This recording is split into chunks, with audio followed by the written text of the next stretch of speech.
باب ذکر القین والحداد. دا بله پیشه دی ذکر کوي چې حلاله پیشه ده، که طالب ځانه دا اختیاري هم صحیح ده. باب ذکر القین والحداد، دا باب دی په باره د لوهار کې. لوهار قین دا هم لوهار ته وایي، حداد هم لوهار ته وایي. او چونکې دا قین چې کوم دی د دې اطلاق په مختلفو معنو باندې کېږي. قین غلام ته هم وایي او هغه وینځي ته هم وایي، کومه وینځه چې ګانې وایي، او دغه شانتې لوهار ته هم وایي. نو چا به دا وي چې که داسې ویل چې باب ذکر القین بس خبرې ختمه کړې وې، نو چا به دلته کېدای چې دې نه مراد غلام دی، که دا ګانو والا ښځه ده، که لوهار دی ته کوم یو ته مراد دی. نو د بطور عطفي تفسیري پرې باندې حداد بیا راوړل. د دواړو یو معنی ده حداد، چې تعین وشي د شاته معنی چې د دې قین نه مراد زما هغه لوهار دی. ورپسې حدثنا محمد بن بشار حدثنا ابي عدي ان شعبة عن سليمان عن ابي الضحى عن مسروق عن خباب رضي الله تعالى عنه قال كنت قينا في الجاهليه. حضرت خباب رضی الله تعالی عنہ فرمایي كنت قینا فی الجاهلیه، زه لوهارم په دور د جاهلیت کې. جاهلیت په دور کې زه لوهارم. وکان لی علی العاص بن وائل دین، زما په عاص بن وائل باندې قرضه وه. عاص بن وائل له ده توره جوړه کړې وه، نو دغه تورې هغه پیسې عاص بن وائل له یې ورکړې. کله چې حضرت خباب رضی الله تعالی عنہ مسلمان شو او راغی عاص بن وائل خواله، زما د تورې هغه پیسې که ته ماله راکړې. فاتیتو زه د دې عاص بن وائل خواله رالم، اتقاضاه، ما تې تقاضه خپل قرضې کوله. قال نو ده راته وي چې لا اوتیکا، زه یې نه در کوم. ګوره ما اورېدلي ته مسلمان شوی، په نبي علیه السلام د ایمان راوړی، اوس زه تاله چېرته پیسې در کوم.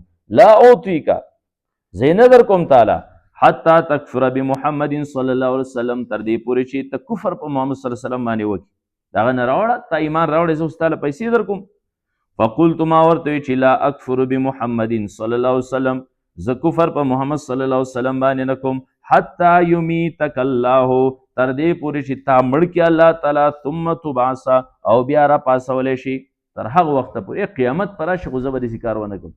ته به مړ شي او بیا به قیامت پورې راپاسي. دی ولې سړی چې به مري نو بیا به راپاسي، هغه یې ولې راپاسي به نه. قال نو دوی چې دعني، یاره پرېمې ده اوس، حتی اموت و ابعث، تر دې پورې چې مړ شم او بیا راپاسم، ستا قرضه به درکم. فسعوت مالا وولدا، عن قریب بالته ماله مال او اولاد راکړی شي قیامت کې. نو فاقضیکا، زه به ستا قرضه تا ته هلته کې حواله کم. فنزلت، نو دا آیت را نازل شو. افرأیت الذي، آیا لیدلی دی تا کس کفر بآیاتنا، چې کفر یې وکړو زموږ په آیاتونو باندې. قیامت په باره کې چې کوم آیتونه یې په دې باندې کفر وکړو. وقال، وی لأوتین مالا وولدا، خامخا به مال اولاد هلته راکړی شي، زه به دې ستا قرضه چې نو دا ادا کړم. باب الخیاط، باب دی د درزي په باره کې. او دې ځای نه هم امام بخاري رحم الله هغه د درزي د پیشې ذکر کوي چې دا یوه جایز پیشه ده. جایز پیشه ده. الانکه قیاس چې کوم دی نو دا د عدم جواز تقاضا کوي. قیاس ته چې خبر ورپوي د عدم جواز، ځکه چې په دې کې اجاره او بیع دواړه عقود را جمع شوي دي. ٹھیک شوه. سلای چې کومه درزي کوي نو دا اجاره ده، او په دې کې چې کوم خپل تار لګوي، نچه وغیره تار لګوي، نو دا بیع ده. نو عقل دا تقاضا، قیاس دا تقاضا کولی چې دا د ناجایزي. خو چونکې نبی علیه الصلاۃ والسلام په وخت کې شوي دي او پیغمبر علیه الصلاۃ والسلام له باقاعده درزي چې دی نو دا دعوت ورکړی دی او نبی علیه الصلاۃ والسلام د هغه خوراک قبول کړی دی. نو که د درزي پیشه غلطه وی، بیا به نبی علیه الصلاۃ والسلام د خوراک چې نو دا نه کوو. نو دا یو بل باب تاسو ته بخاري شریف امام بخاري یې ښودلی، که طالب فارغ شي او ځان له بیا وروسته درزیتوب کې نوم کولی شي. حدثنا عبد الله بن يوسف اخبرنا مالك عن اسحاق بن عبد الله بن ابي طلحه عن انه سمع انس بن مالك رضي الله تعالى عنه يقول ان خياطا دعا رسول الله، او انس بن مالک رضی الله تعالی عنہ فرمایي، یقول فرمایي، ان خیاطا، یقینا یو خیاط، یو درزی، دعا رسول الله صلی الله علیه وسلم لطعام، دعوت ورک نبی علیہ الصلوۃ والسلام لا لطعام، د خوراک د پاره، صنعه چې تیار کړی و خوراک نبی علیہ الصلوۃ والسلام لا. قال انس بن مالک، انس بن مالک رضی الله تعالی عنہ فرمایي، فذهبت مع رسول الله صلی الله علیه و آله وسلم، زه د نبی علیہ الصلوۃ والسلام سره لاړم، الی ذلک الطعام، دغه خوراک لا، فقرب الى رسول الله صلی الله علیه وسلم خبزا ومرقا. نو دې سړي مخکې کړل نبی علیه الصلاۃ والسلام له دې درځي نبی علیه الصلاۃ والسلام ته مخکې کړل خبزا ډوډۍ ومرقا او شوروا. فی چې په دې شوروا کې دباء کدو د کدو ټوکړې پکې پرتې وقدید او د غوښې پوټي پکې پراته. فرأیت النبي صلی الله علیه وسلم نبی علیه الصلاۃ والسلام لیده یتبع دبا چې تلاش کوي کدو من حوالی القصعه د کاسې چاپیرا کدو را ټوکړې به داسې تلاش کولې.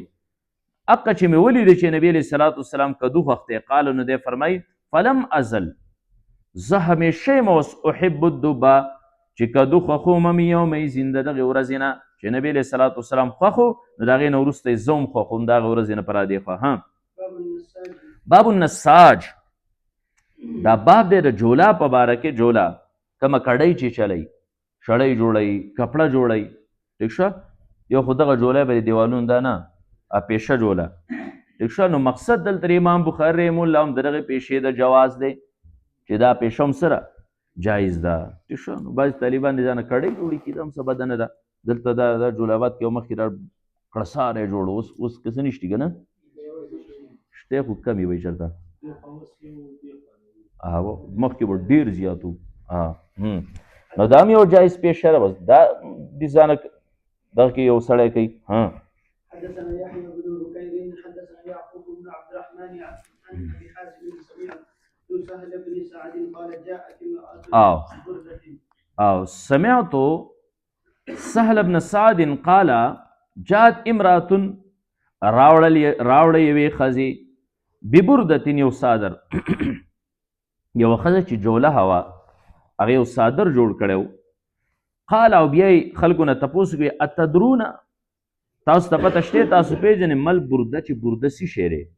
فقیل له چا ورته وي چې او موږ پیژنو برده څه شی. نعم وی او هي الشملة المنسوج فی حاشیتها دا هغه صادر دی چې د دې حاشي او کنارې شوي ښه د سیرا کنارې دا ګورئ ټیک شو دی دا حاشیې داسې شوي دا برده دا یې راوړه نبي علیه الصلاۃ والسلام له یوې ښځې او تور پسې شه.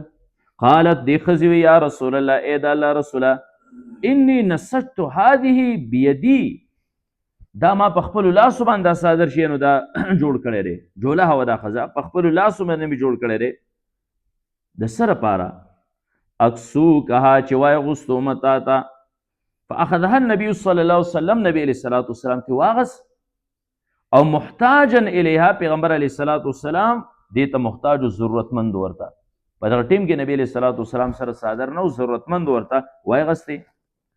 فخرج الینا راوي وایي چې نبی علیه الصلاۃ والسلام زمونږ خواله راغی وانها ازاره دغه صادر نبی علیه الصلاۃ والسلام لنګ کړی و لنګ یې تېوالی و. فقال رجل من القوم نو دې قوم کې یو سړی وي چې د عبدالرحمن ابن عوف رضی الله تعالی عنه دغه سړی د ورته یا رسول الله ای د الله رسوله دا صادر ما لره ما ته چې دی نو واغوسته. فقال نعم نبي علیه السلام فرمیل ټیک ده صحیح ده. فجلس النبي صلی الله علیه وسلم فی المجلس نبی علیه الصلاۃ والسلام په دغه مجلس کې ناست و. ثم رجعا او بیا کور ته واپس شو.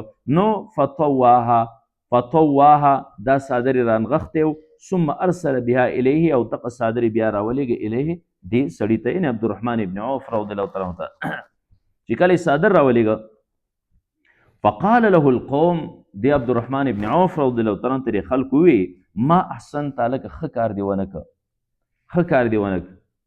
د نبی علیه السلام خپله ضرورت او تا ته پته چې څوک د نبی علیه السلام نه یو څیز غواړي نبی علیه السلام یې منع کوي نه صحیح کار دې ونه که.